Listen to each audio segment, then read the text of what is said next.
Thanks a lot, Alassa, and I appreciate the opportunity to be with you. I have been to your place, I think, once before to play some music. A couple of years ago, I seem to remember, around Christmas time. I'm in Minneapolis right now, and I am a professional musician, yoga teacher, and facilitator working with all things about consciousness and helping us to be our best selves. And this program today has come out of my own personal study, as well as some of the work that I've done in terms of yoga and the brain longevity work with the Alzheimer's Research and Prevention Foundation. So let's just jump in, and I'll be telling you a little bit more about myself as we go along. The title of the program is The Science of Contentment. And I would like to start, as I do when I lead a yoga class, with just taking a minute here. I want to invite everybody to find a place of comfort. So if you're, seated, kind of scoot yourself around so you're feeling really comfortable, and absolutely fine to leave your eyes open if you want, or if you want to close your eyes. But I want to just stop and take about a minute here and invite you to take in a really deep breath and let it out really slow. Do that one more time. Take in a really big breath and let it out even slower than the first time. Now take a couple more breaths, eyes closed or open, and let your exhale be longer than your inhale. Just take a couple breaths on your own, making your exhale longer than your inhale.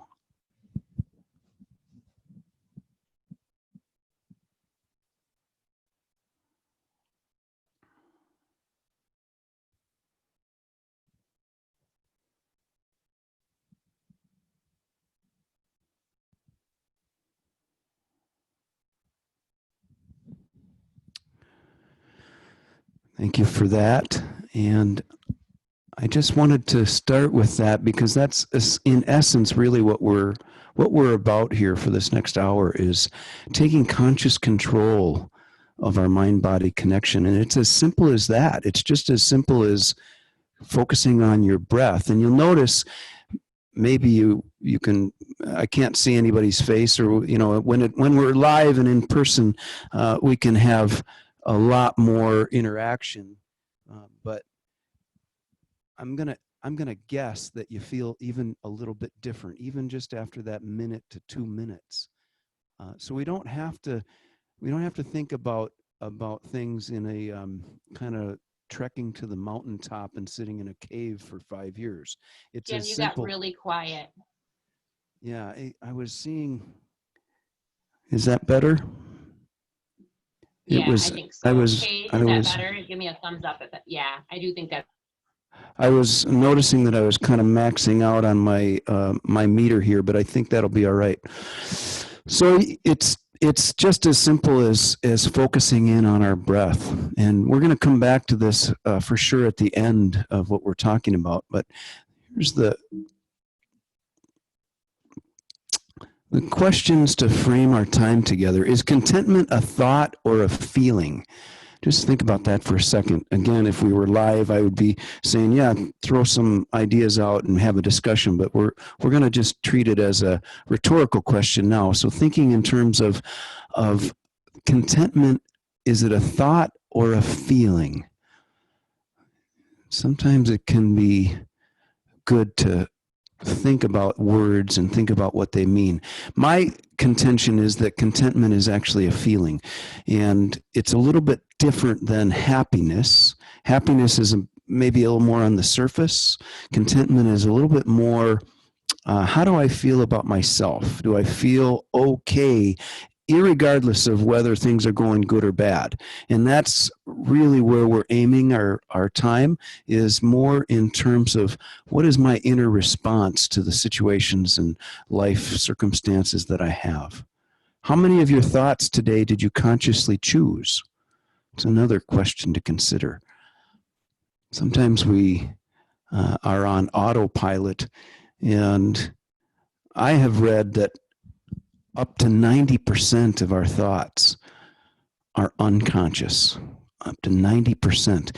And out of that 90%, a good 60 to 70 is, some of the studies that I've seen, 60 to 70% of those thoughts are negative.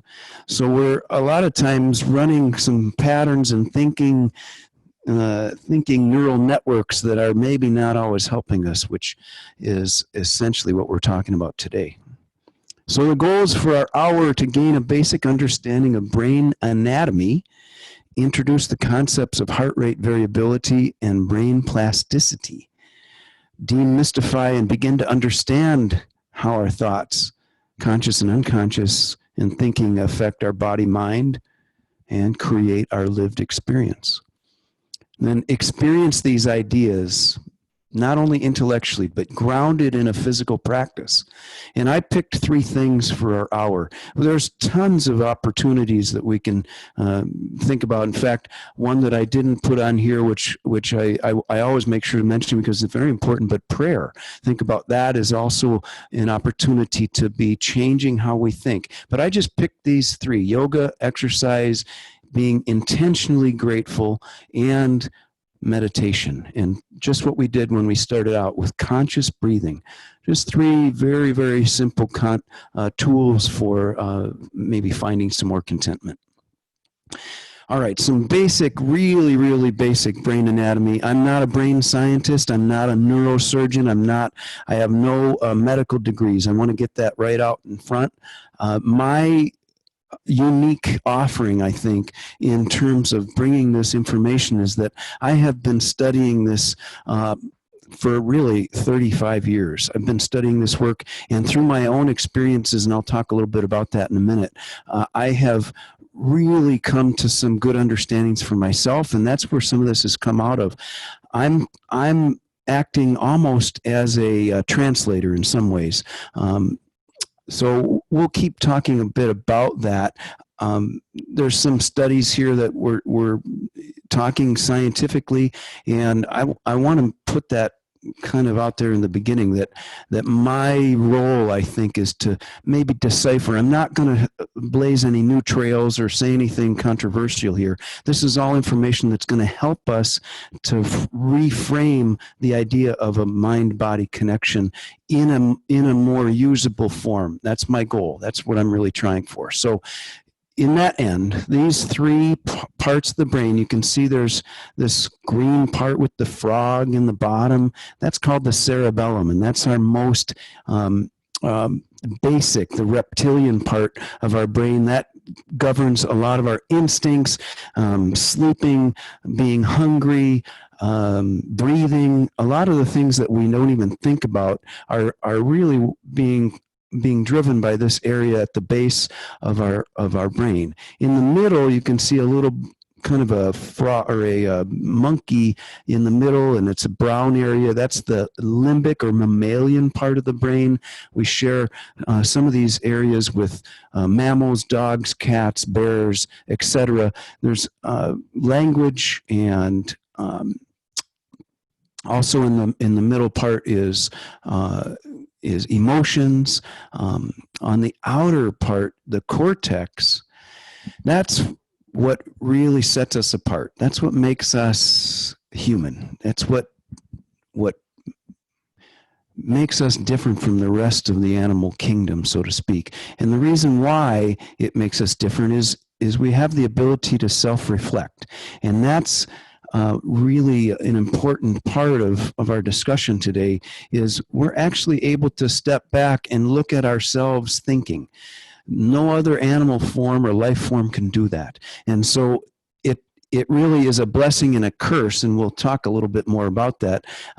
For example, it's a really great thing to be able to look back on our thinking and reflect and say, maybe I don't want to have that thought, but it can also be a real challenge for sometimes if things start to go haywire and we're worrying nonstop. And there's even a word in mental health called rumination, and that's also part of this outer area, is the ability to go too far along those lines.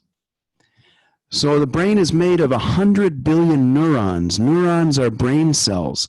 And when you have a thought, one neuron is sending an electrical impulse through these axons here to the next neuron. And we link those neurons up together. And in brain science, they say that brain cells that fire together wire together. And so when you have a certain thought or a memory, that is a collection of neurons that are firing together.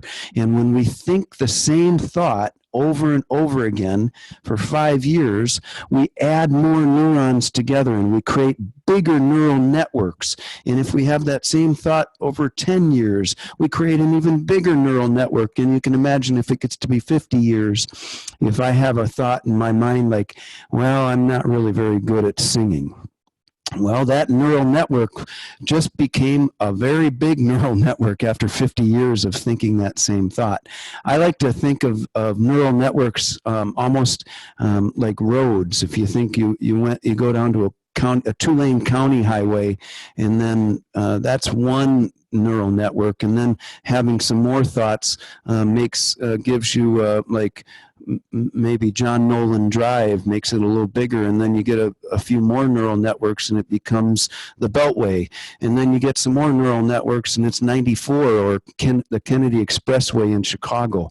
And that's what we're working with, is these neural networks in our brain that create our experience. Here's another word. Have you heard of the amygdala? The amygdala is a very specific part in our brain, and it's right in the base, kind of in that cerebellum reptilian area.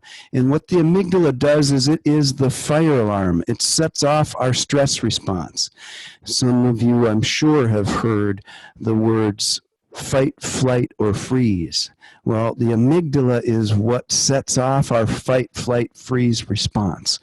And it's an important part of our discussion because we're really talking, if we're talking about the science of contentment, we have to include in that not being content, because when we're in stress, by definition, we are not content. And so really, if it was all up to us, I think we would all say, yeah, I'd love to be content every day of my life, every waking minute, but that isn't the case. Why isn't it the case? That's kind of where we're going with our discussion, is what are we doing when we're not content? And how do we get back to being content? Now, the interesting part of this amygdala discussion is, and this is kind of a neat picture here. You can see these two fMRIs, functional magnetic resonance images, and you can see, do you see this little dot here on the left? It's got some orange and red, and then there's a similar dot on the right. Well, what this is this is a before and after picture of the same person's brain before and after an 8-week mindfulness-based stress reduction course. That's MBSR. It started in 1979. This is a page from Rush Medical Center. It's a very, very well-established, it's over 40 years now. Thousands of people have gone through it. It's a evidence-based, using the medical model. Dr. John Kabat-Zinn created it. And it's an 8-week course where you go 1 time a week, 3 hours a week, and you basically learn to drop down and learn to meditate and use it specifically for stress reduction. Well, this is what's interesting, is this person's amygdala before the course and after the course, and you can see that it's gotten smaller and less of the yellow. What that means is that their amygdala actually shrunk and it became less active after 8 weeks of mindfulness-based stress reduction. So I think this is a very interesting entry into what we're talking about here. If we're thinking about taking our desire to become content, well, we have to learn some techniques and strategies. Because when we do get hit with that amygdala and the stress, lions and tigers and bears, oh my, What happens to you when your amygdala sets you off? I can think, I don't know, but I'm guessing maybe in the last couple of weeks, maybe your amygdala has been set off once or twice. It's been pretty intense. And thinking also about the virus too. I mean, that has been think of everybody's collective amygdala going off here in the last 7 months. So when I'm doing this live, it's kind of fun as I say, what is your bear? If we're thinking about the fight, flight, or freeze, if you're hiking down a trail in Colorado, or I actually had a bear encounter in Colorado. I was sleeping in my tent and I had a bear coming up and sniffing my tent, right? So what happens to you when your bear sets off your amygdala? What happens to you? What is your bear? Is it politics? Is it finances? Is it your health? Is it maybe your kids or your grandkids, or is it social media? What is it for you that sets off your amygdala, that puts you into a stress response that may be out of your conscious control? That's kind of where we're going with this. What is your bear? Kind of a thought to consider. To sleep or not to sleep. And here's where my unique, or I shouldn't say unique, I don't think it's that unique actually, but here's where my impetus for offering this program came from. Is I have had a bunch of challenges in the last 10 years. I've had my entire nuclear family has passed away, all kinds of stuff going on. And I had a situation about 4.5, almost 5 years ago now, where I actually stopped sleeping for almost about 3 weeks. And it was really a tough time. It was just really a hard time. And the way that let me back up and say that what I discovered after the fact was that I had gone into a stress response that I literally just couldn't stop. And it was almost like my fire alarm was going on 24/7 and I was out of control. And it was a really scary place to be. The way that I came back and the way that I was able to kind of pull myself out of that was actually from some of this information, and starting to see what was happening physiologically was not just me being all messed up, but there was some real physiological things going on in my body.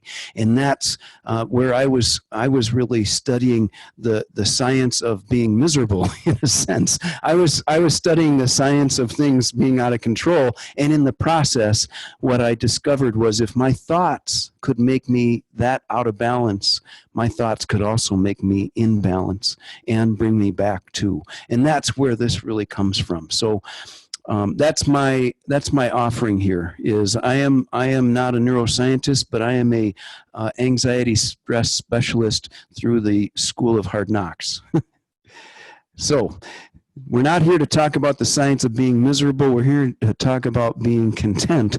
And so let's jump into what can bring contentment. Here is a little introduction to the HeartMath organization, and we're going to start talking a little bit about the idea of heart rate variability. But I want to let them talk to you about it and introduce it themselves, because I think it works better. Techniques really help you access the intelligence of the heart so we can make better choices in the moment and really navigate these stressful times. What we hear from people across the world, across all professions, is that stress, anxiety, and overwhelm are really out of hand. And a lot of this is due to so much change that's happening. And the way our brains work, we don't like change. Humans do not like change, especially unexpected change or change that we're not in control of. And as it turns out, one of the most effective ways to really reduce stress and anxiety and even feelings of overwhelm is to learn how to access the intelligence of the heart and shift the rhythms of the heart, which sends a different neural message to the brain.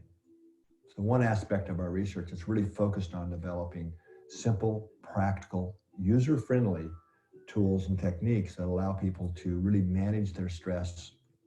So a lot of people, probably even today, if you think about it, have had a situation where you were being told to do something or you wanted something, but there was a deeper sense or a deeper feeling that it's probably not the best choice.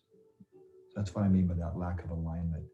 And that can really be a huge source of stress for people until they learn how to really get the alignment between the heart and brain, which is where coherence comes in. That's when the heart, mind, and emotions are aligned and working together harmoniously. Our basic research done here at the HeartMath Research Center focused more on the physiology of how the heart and brain communicate. Interestingly, a lot of people are surprised to learn that the heart sends more information through the nervous system to the brain than the other way around. And that sounds like some new discovery, but it's not. This has actually been known since the late 1800s. It's basic physiology. But this is important because the quality of these signals sent from the heart to the brain have profound effects on brain function, our mental clarity, even our emotional experience. So the brain is largely interpreting the signals from the heart to create how we feel. So this is why we focus on the heart so much, because if you can shift the rhythms of the heart, you can quickly improve brain function, reduce feelings of anxiety, stress, overwhelm, and so on. But it takes a different doorway, the heart. So the HeartMath tools and techniques are really designed to shift the rhythms of the heart, which changes the ascending information from the heart to the brain, which is absolutely necessary in order to establish a new baseline. And without establishing a new baseline, we really can't, it's impossible to have sustained change or improvements in our health and our emotional experience.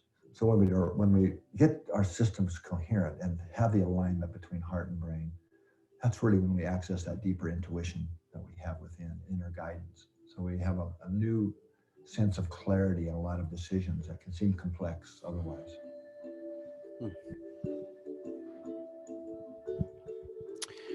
So that is a little introduction to the HeartMath organization. This is their mission, is to help people bring their physical, mental, emotional systems into balance, alignment with their heart's intuitive guidance. It's a really neat organization. You can kind of look it up online, heartmath.org and heartmath.com. They have two things that they work with. Heart rate variability is the essence of what we're talking about here. And when I say heart rate variability, that is not the same as heart rate. Heart rate is an average beats per minute. What we're talking about is that the heart rate changes every beat to beat. It changes in its duration. So that pattern of beat to beat changes provides this window into the activity between the heart and the brain. The heart rate variability assesses the beat to beat changes in our heart generated by different physiological mechanisms, just as Roland McCready was just talking about. So we're not talking about heart rate. That's an average. So if you go to the doctor and you have your heart rate taken, they say, oh, you're 65 beats per minute. That's just an average of 65. But what we're talking about is something different here. And that is, you can see it on this graph. So this is a ECG, which you would see if you were in the hospital. It's got the heartbeat down here on the bottom, and you can see the time is the horizontal, and then the rate is on the vertical. So as it becomes a little bit faster, we're going to go up with our graph. And as there becomes more space in between each heartbeat, it's going to go down. And so here's where this the graphs that you saw just a second ago come from, is when we're in a state of frustration or in worry or fear or anger. What's happening in essence is our nervous system is trying to do two things at the same time. So you think about if you're driving down the road and you had your foot on the brake and the gas at the same time. That's what this top graph really represents, is this idea of kind of this jagged back and forth. But on the bottom, when we're in appreciation, gratitude, feeling joy, feeling calm, there's a flowing, there's more of an evenness, and that's how we feel. You can just see that the pictures represent the feeling, don't they? When you're in appreciation, you're feeling a flow. When you're in frustration, it's very apparent. So their central hypothesis is by consciously focusing on positive emotions, and that I highlighted this consciously as we were talking about in the very beginning when we were talking about consciously breathing. We're consciously choosing what we want to feel and think. By consciously focusing on positive emotions, we have the capacity to alter the communication between the heart and the brain, which in turn creates coherence, higher cognitive function, emotional stability, and states of calm. And this is just one research study out of 400 that I've seen that they've done. They've done a whole bunch, not just them, but other research organizations and research groups in mostly medical, university medical settings have taken what they've done and done their own studies. But this is just one that I found. It's in Frontiers in Psychology from September 2014, Cardiac Coherence, Self-Regulation, Autonomic Stability, Psychosocial Well-Being. And this is Roland McCready, the fellow that you just saw. In this article, we discuss the perspective, one's ability to self-regulate, the quality of feeling and emotion. One's moment-to-moment experience is intimately tied to our physiology.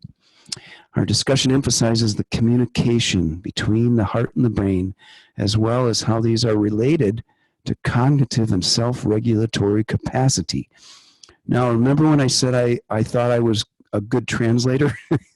This is kind of, in a way, these are a lot of very big words in a very long sentence that just says, you know, our heart-brain connection determines how we feel.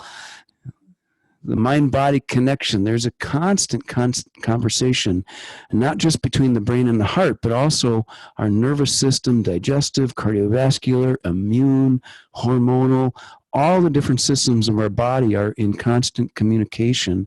And this back and forth between thoughts and feelings impacts our lived bodily experience in the moment, whether that's contentment, anxiety, worry, relaxation, agitation, anger.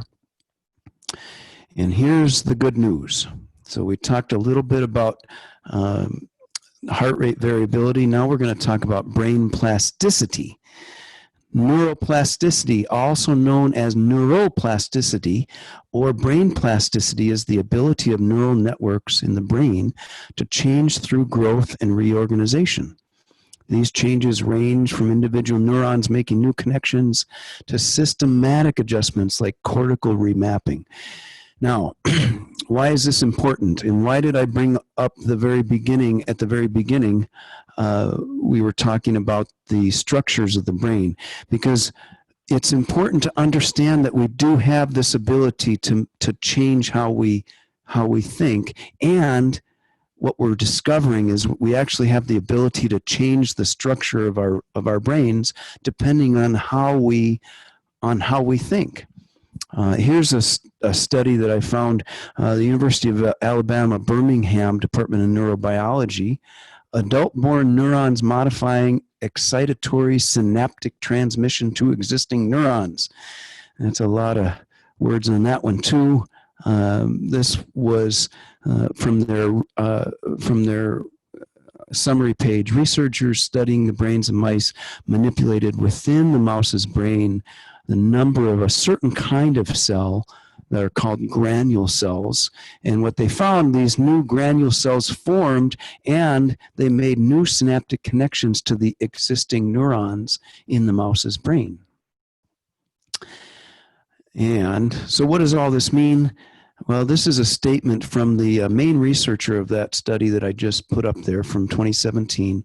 This is Linda Overstreet-Wadich, and what she said as a summary of this study: over the last 10 years, there has been evidence supporting a redistribution of synapses between old and new neurons, possibly by a competitive process that the new cells tend to win. Overstreet-Wadich said, "Our findings are important because they directly demonstrate in order for new cells to win connections, the old cells lose connections." So the process of adult neurogenesis not only adds new cells to the network, it promotes the plasticity of the existing network. So this is very exciting, because if you think back to when we were students many years ago, what I learned and what I think everybody thought at the time is that the way our brains were from about age 25 on was just the way it was. There was no, changing it. It was kind of like things got set in stone and you had what you had and you worked with what you had. But that's not what we're finding. What they're finding is that you're actually able to change the structure of your brain, and it goes through our entire life. So there's no expiration date, so to speak, on our brains, which is very exciting, I think. I put this up. This is from the Department of Neurobiology of the University of Alabama, Birmingham. How do neuroplasticity and neurogenesis rewire your brain? And this bottom paragraph is really pertinent to our discussion. That's why I put it up here. This is from their webpage. It says, through neurogenesis and neuroplasticity, it may be possible to carve out a fresh and unworn path for your thoughts to travel upon. One could speculate this process opens up the possibility to reinvent yourself and move away from the status quo or overcome past traumatic events that evoke anxiety and stress. Hardwire fear-based memories often lead to avoidance behaviors that can hold you back from living your life to the fullest, or can make you not sleep for 3 weeks, right? So let's review. 3 areas of the brain: instinct, emotion, and self-reflection. Neurons that fire together wire together. The amygdala alerts the body to threat and danger, whether that threat is real or not. A lot of times it can be real. Other times it can be just a thought that sets the amygdala off that actually has no basis in any kind of reality. It just is a thought in our head. The heart and brain communicate with each other. Strong emotions like fear and anger create stress and bring us out of alignment and coherence. More review. Heart rate variability is a window into the level of balance and alignment of our physical and emotional systems. Heart math research has shown by focusing on positive emotions like gratitude and appreciation, we can create emotional stability. Research, I chose heart math research because it shows in a real concrete and measurable way how our thoughts directly impact our physiology. And brain plasticity means with new thoughts and experiences, we can create new neural pathways, literally new brain structures, and through new neurogenesis and neuroplasticity, it may be possible to carve out a fresh and unworn path for your thoughts to travel on. Okay, so if we know that our thoughts impact our experience and our brains can make new pathways in thinking, all we have to do is think positive. Sometimes easier said than done. And I love this picture for that, because it really does show, I think, what a lot of us, we put a face on for the outside world, but do we always have an inner smile? Or are we just putting on for not to sound crass, but a show? Somebody says, how you doing? What are you going to say? Well, I'm actually miserable. No, usually you say, oh, I'm okay, right? And that's this mask. But really, what's underneath? And that's getting to the heart of really the difference between happiness and contentment.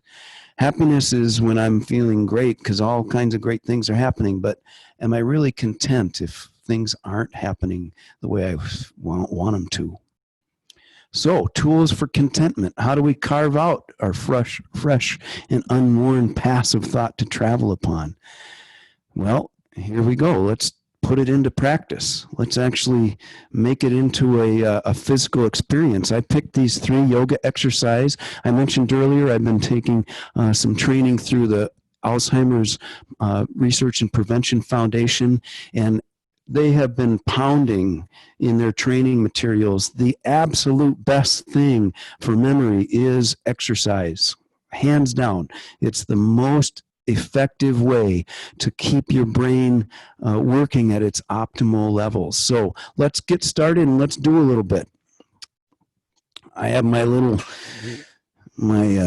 microphone stand here so I can use my arms, and I'm going to ask You're all on the honor system, since I can only see Alasa in my little box here. You're all on your own honor system on this, but I'm going to ask you to either sit. If you're sitting and you want to stay seated, that's absolutely fine. What we're going to do is work from the hips up, so you can sit down, but if you want to stand up, that would be fine too. So I'm going to encourage you to sit towards the front of your chair and bring your back up. If you're kind of lean back, maybe sit towards the edge so that you can sit up and put both feet flat on the floor if you're sitting, or if you're standing up, you can kind of stand and shift your weight a little bit with me.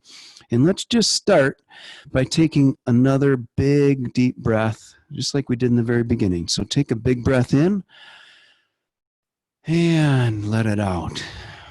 Nice and slow. One more time. Big breath in and let it out.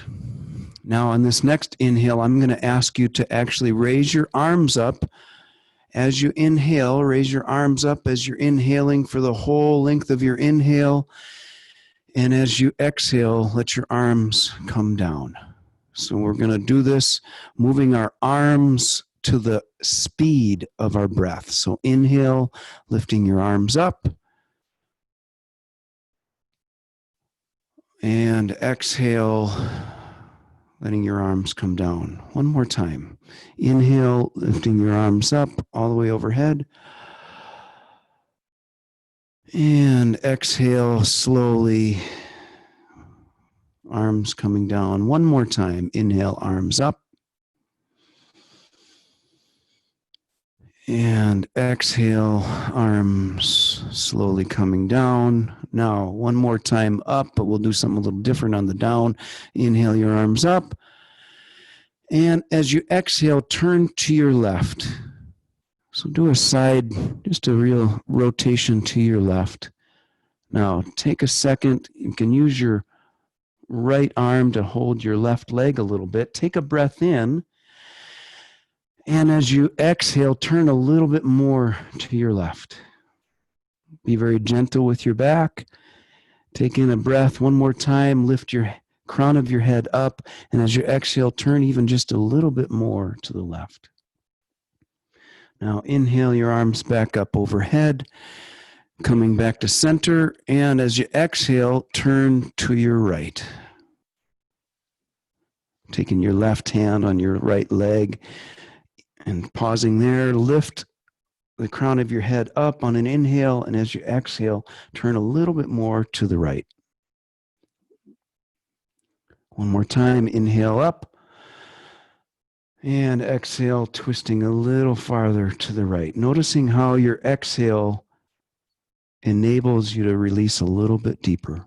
And coming back up to center, inhale, arms up one more time. And this time, exhale your hands down to heart center and gently drop your hands to your lap, or if you're standing, to your side. Now notice, how does that feel different? It's just amazing. We didn't really even do very much, did we? We don't even have to do a whole big bunch, but just doing that little bit just gives a little taste. Now, if we were, I'm sure Alasa has some great exercise classes for you, so you get to do this for a whole hour. We don't have the luxury of doing more. I would love to do more, but I want to keep moving along. So that just is a little taste of bringing our consciousness into the body. What yoga essentially is, the word yoga means union. The word yoga means, yoga is not really an exercise class. Yoga is more of a science of bringing union between our smaller selves to a larger self. And the physical movements and the physical postures just become a doorway into taking the time to drop into a deeper connection within the body. So that's one thing. I also wanted to bring up, I'm going to go back here and do something with you that I think is pretty exciting. I'm jumping out of my thing here for a second because I wanted to show you. We were talking about the HeartMath Institute earlier, and I can share some of these links with you, Alasa. You can put this up, but this is an application that I bought from them. You're actually looking at what's going to be. I'm going to put this little thing on my ear. It's an LED, and it's going to measure my heartbeat down to the 100th of a second. And what this program is going to do is going to show in real time the connection between my heart and brain. Now, if we were doing this live, I would have Alasa come up and be our she could show us and we could see Alasa's heart-brain connection. But we're gonna see mine. I'm gonna move this to challenge to medium, and I'm gonna click on start. And it's calibrating right now, but it's measuring my heart rate, but not just my rate, but it's measuring the beat-to-beat ratio of my heart rate right now. And what it's going to do is it's going to show how coherent I am right in this moment. And what's kind of cool about this is that it's a tool, and there's a lot of stuff like this. This is what you would call biofeedback. Right now it says I'm 100% in the medium coherence. And what I'm going to do for you, since we got a little bit of time, I'm kind of moving along well with my time. I'm going to put the microphone down, and I'm going to consciously think about my son. I'm going to tell you what I'm going to think about, because my son is 29, and I love him so dearly. So I'm going to consciously think about my son right now, and let's see if I can bring my heart rate. It's not supposed to go to the red, but let's see if we can put it in the green. Here we go.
Well, it would be kind of fun to do this for another 10 minutes and watch my coherence, but you can get the idea here.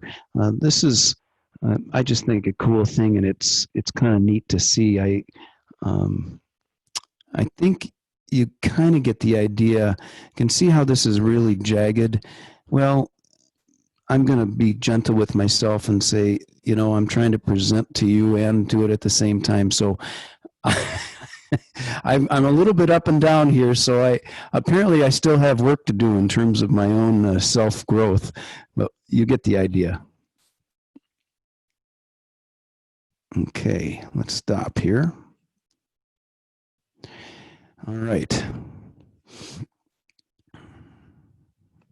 So we talked about yoga exercise. I just showed you this little application here for a biofeedback tool. There's lots of stuff like that on the web. Let's talk about consciously choosing gratitude. And you know, it's very easy to say, but sometimes if kind of you're stuck, it's hard to, you know, you can say, oh, I can write a gratitude list, but sometimes it's hard to really put a piece of paper down, but it really can make a big difference. So I'm going to suggest for homework, this is your homework for the rest of the evening, is to take out a piece of paper and put down 1, 2, 3, or 1 through 10, or if you really want to go for it, 1 through 25, and just make out a gratitude list for yourself and see how you feel after that.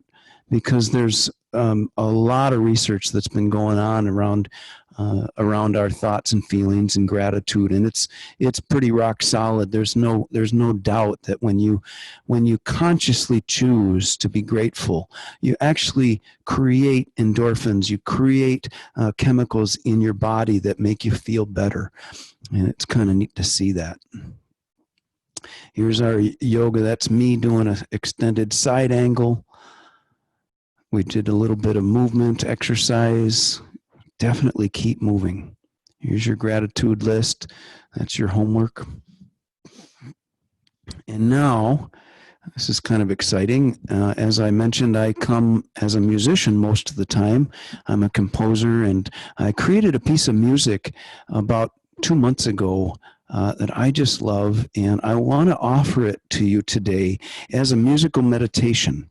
So what I'm going to play for you right now is a piece of music. It's about 7 minutes long, and it has a very cool instrument called the guzheng.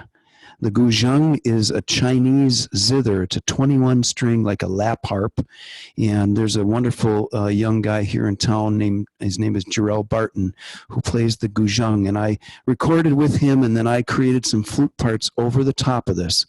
And I want to offer this as an opportunity to really drop down into your breath and think in terms of what we've been talking about, breathing maybe a little bit more deeply. I might make a few suggestions during the piece of music, but it's really more of a musical meditation. So I want to offer that, and let's just give it a try and see how it hits you.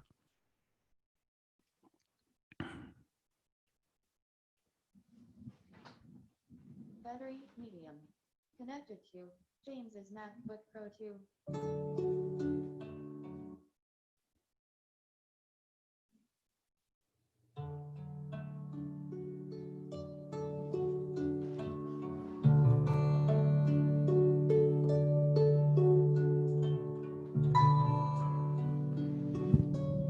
The pictures are all from my travels over the last 15, 20 years, too. So the invitation is to soften your gaze and find a place of comfort and really drop into your breath.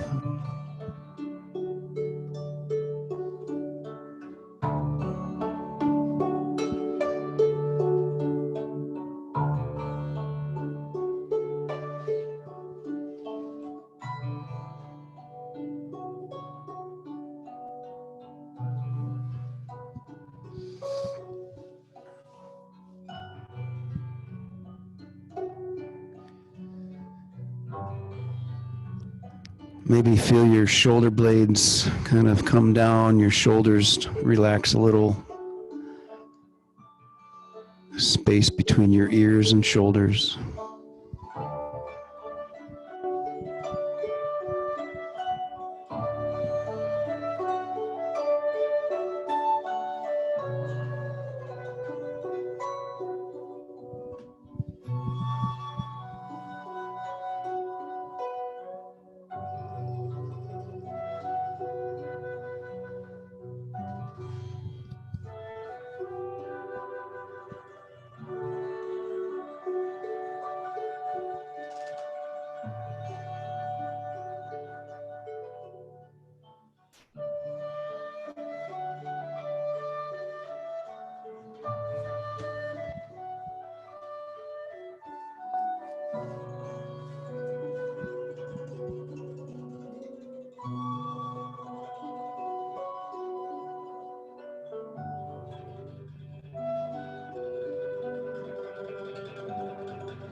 Thank you so much for your presence and inviting me to be here today.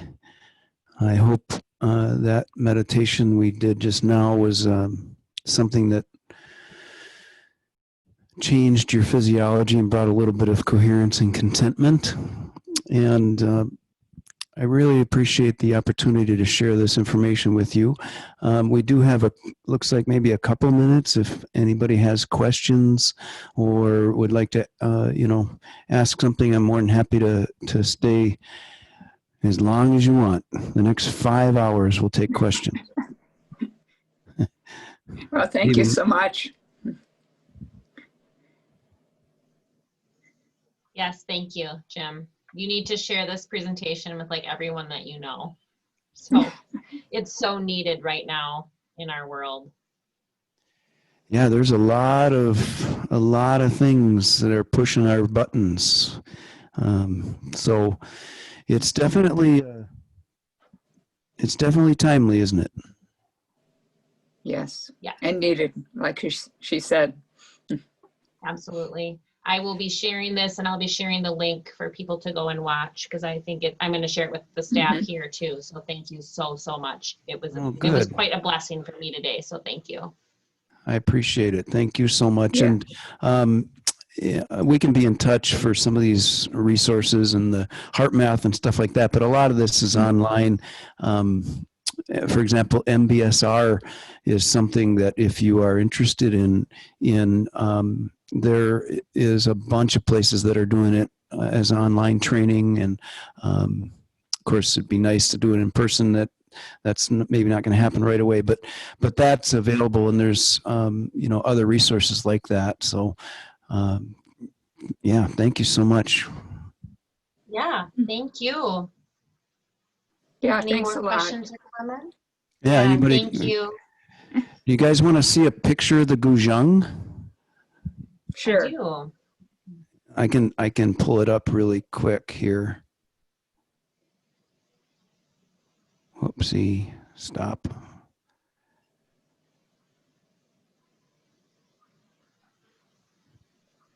It's pretty cool. It's such a beautiful sound. Yeah. That's what I need to play when I do my yoga. So you've inspired me to do yoga. I've been very good about exercising, but I need to do more yoga. Yeah, here we go. Oh. So Wow. it sits on a stand, and it's played with both hands. And what's cool is you can see these are movable bridges under each string. So you can actually move them, and that's when you hear that kind of moving pitch. They're pushing the string down. You pluck it and then push the string down. So that's what it looks like. It's about almost 6 feet long. Wow. Pretty neat. That is neat. Yep. Okay. Well, thank you so much, everybody, and appreciate the chance again. Thank I you. look forward to, I hope we can do some music at some point in the future. So I look forward to that too. Sounds good. Take care, everybody. All right. See ya. Bye-bye.